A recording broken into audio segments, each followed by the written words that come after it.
there is anything that comes to your mind in terms of aha moments of the previous participants that it would be okay, obviously, to share without breaking any confidentiality, or any insights or things that people learned that come to your mind in this moment. One of the participants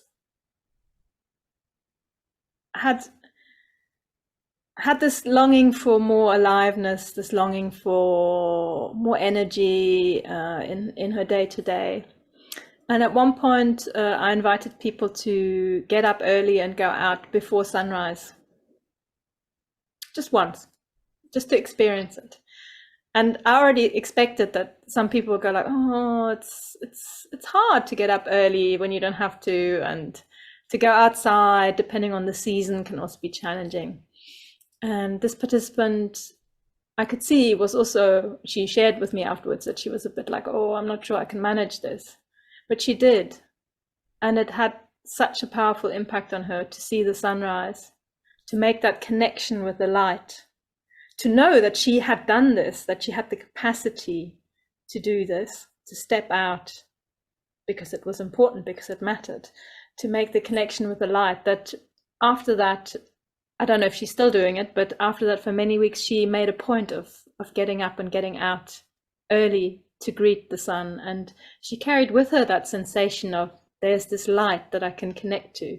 This might sound a bit esoteric, but it really, on a physical level, there is some light available, there's this energy available that's in me, that's not just in the sky or out there. And I have the power to step out.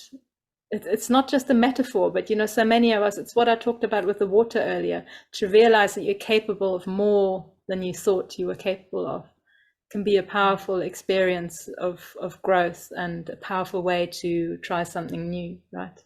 Some small things that shift how we see ourselves, how we experience ourselves, can be really powerful. And then another participant, I remember, he was sharing about his relationship with the crows that live where he is. He'd never really noticed them before, because crows, they're not like big fancy birds.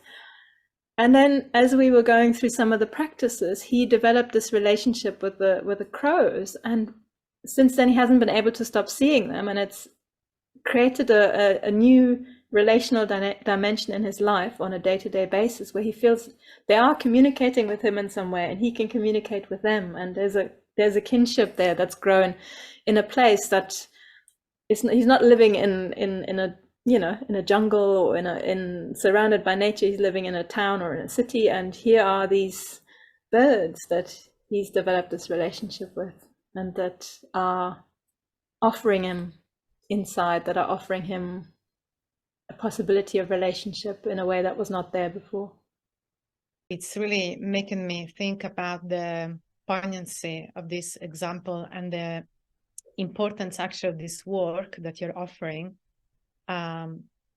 Even more so, if I can say that, if that's correct in English, for people who are not living in connection to the land, because the majority of the people were living maybe in a flat or in a town and spending a lot of time in the car, and maybe there aren't many parks around. So despite this is so normalized, because we live in a culture and in a industrial society where this became the norm, but the loss, the magnitude of the loss, it's so potent, that to be able to reclaim that and integrate, as you said at the very beginning, for the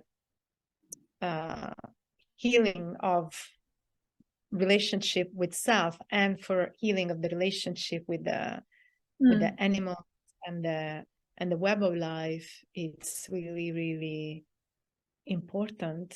In fact, I think that nowadays there is quite a common agreement in many therapeutic fields, and perhaps also in neuroscience, or at least in those fields that are not really individualistic, but that are looking more at systems that most of the neuroses that we suffer from in our world, actually they come because of they are born out of the severance. Do you say like that in English?